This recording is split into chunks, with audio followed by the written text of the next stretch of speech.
wife wanted me to read this. It's a letter that our son wrote us before the night that he moved away. He's here in the city. The night that he moved here. So I just wanted to read it real quick because it really meant a lot to us, and it told us, it kind of told us what we needed to hear. Well, it was October 31st, 2010, and Halloween is a big night for us at our home, but it was also the night that he ended up moving to San Francisco, and we prepared for it for a while, but 20 years was not enough to have him at home, so it was really hard, and we were okay for about most of the day, but then when he hugged me, I was okay, and usually I'm the one that cries, and I didn't, but then when he hugged Dad, we kind of been ignoring him most of the day because it was hard. They both started crying, and that was overwhelming. And then he went in his man cave and cried all night. And he wrote us a letter. He couldn't give it to us, so he sent us the link to his Tumblr.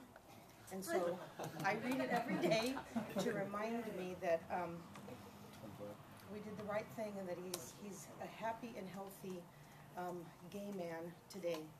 And we have a wonderful, amazing relationship, and we'll be seeing him and PJ, who's like a son to us, that's his boyfriend. They'll be celebrating 3 years, and we'll be seeing him tonight. We have a dinner with him. To tell you the truth, I don't want to go. I don't want to leave you. You're really all I know. I came from you. We're still connected. Your blood runs through my veins. You gave me breath, you gave me purpose, you gave me life. Something I take for granted. You created me and I am a part of you. I am your music, I am your art, I am your hands and feet. I am your mind, I am your work, I am your thoughts, and I am you. You gave me everything I have and everything I will have because of you. Because two people loved each other. I want that someday. A love like yours. I want to be able to create what you have created. I'm getting old, you guys. I can't read that anymore. You can make it bigger. Okay. Let's see. Okay. To have a young someone that is in my world. Someone that is part of me. Someone that is my hands and my feet and my mind. You've done your job well, and you've raised me to feel whole. You've raised me to feel complete. You've raised me to feel okay. Thank you for that. I love you more than you can ever imagine. EJ. You know, we started this group out of fear, and it really started out of fear for our son.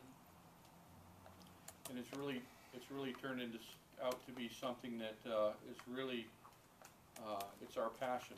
And we got to meet Caitlin Ryan through an article we read in the paper. And I sent her an email. Caitlin, if you have that, I would like to have a copy of that someday. Because I put my heart out to Caitlin and told her my little story. And all parents have a story.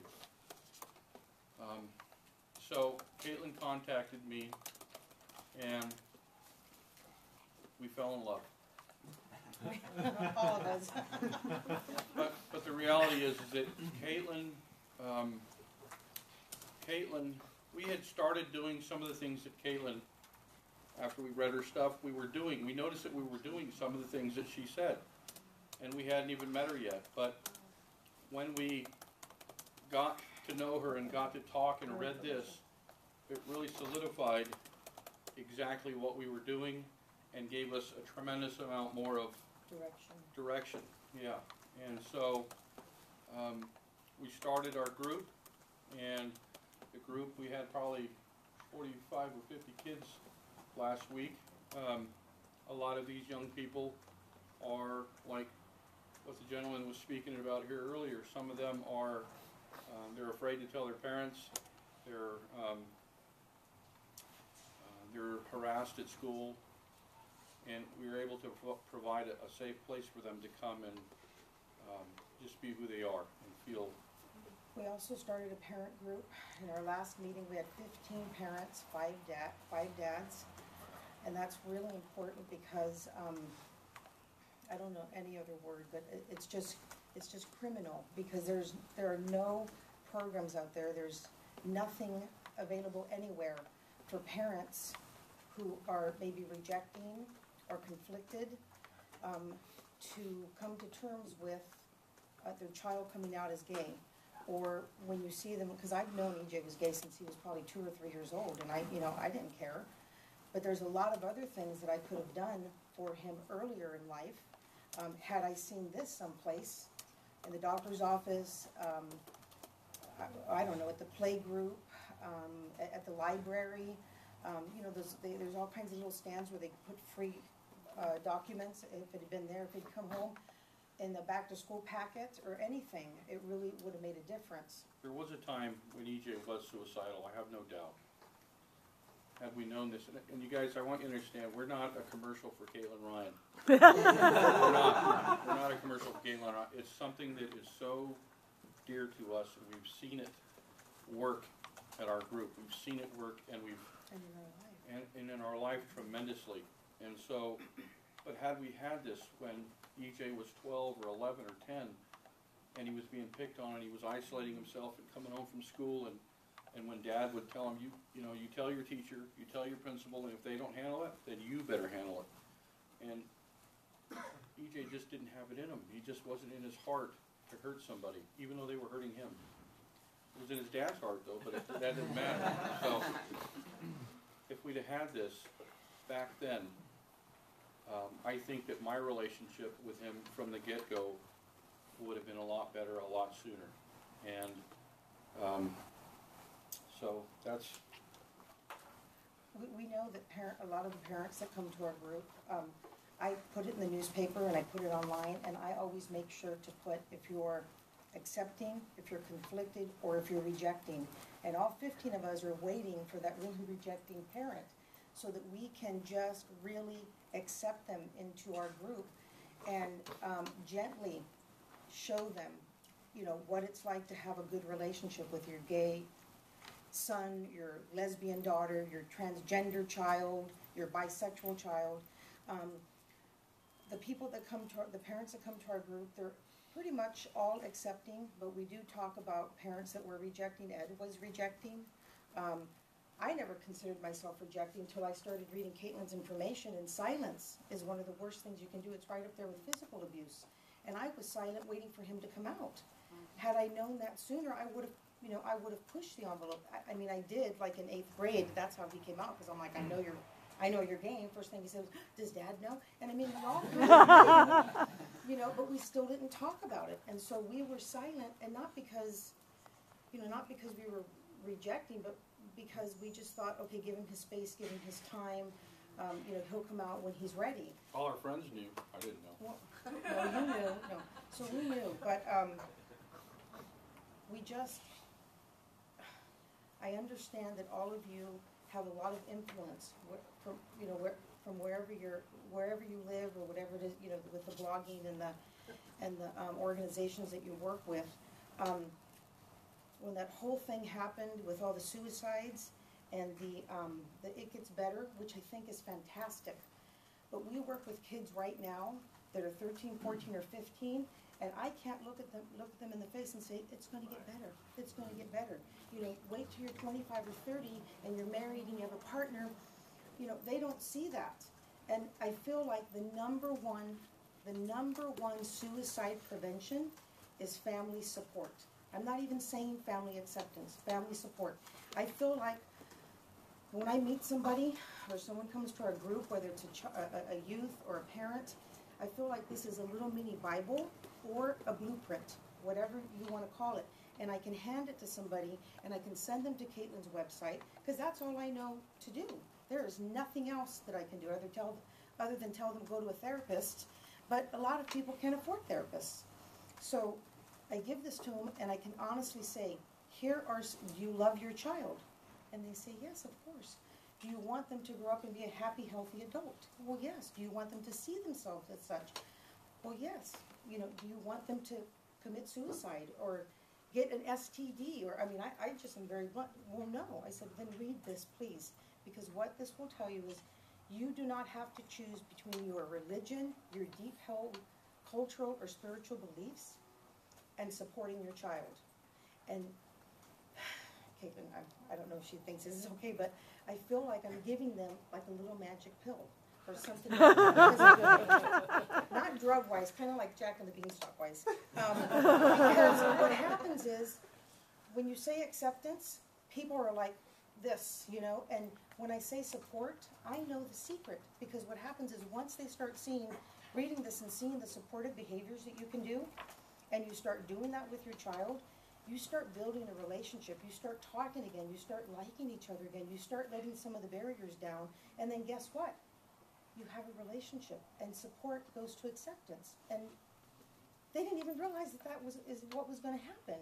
So I am plugging for Caitlin because this is life-saving. And I hand this to every parent that comes to our group. Our flyers, I'm notorious. I hand them to people at Starbucks. I hide these in the library. I just put stuff everywhere because we have to educate parents and families and brothers and sisters and aunts and uncles and grandmas and grandpas one at a time. My vision for this is that, you know, we're in Modesto, which is Central Valley, California. Bible Belt. It's a Bible Belt. And but our vision is to spread out all over the world. That's really what we would like to do someday, and provide support and some stability. Not all parents are going to be accepting of their children, so we could give them this all we want, and some parents will, some parents won't, but we want to be able to provide them with a place that they can come to and just kind of be themselves and feel safe. And we have lots of parents. We actually have, I can think right now, about 6 parents that come to our group. So what that does is it's good for the youth whose parent is coming, but it's also good for the youth whose parent is not there, who is not accepting. And for example, I had one mom call and her son came out, he's 17, and they were coming to group, and then she called and said, you know what, he's not coming. And I said, well, no, actually, that's not right. She called and I told her all about it, and I told her, why don't you come with him? And she goes, I can come to your group. And I go, well, of course. She goes, you mean parents are allowed? And I said, well, absolutely. Why would parents not be allowed? We have 6 children, and we were foster parents for about 14 years. So we parented like 35 teenagers. If I'm going to go take my child somewhere, I don't care if they're 3 or 4 or 15 or 18. You know, I'm going to look at the program, and then I'm going to go check it out. I'm not just going to go drop them off and leave them there. So I told her that. I said, you can come and check it out. Don't you want to know where you're leaving your child? Don't you want to know what we're doing? And she's like, well, yes, but I didn't think. I said, well, come. So then she called back and said, he went back in the closet. He didn't want to talk about anything anymore. She says, maybe I was too supportive. And I said, it's okay. That's where he's at. Let him be where he's at. Why don't you come by yourself? And she says, can I do that? I said, why not? So she showed up at group by herself.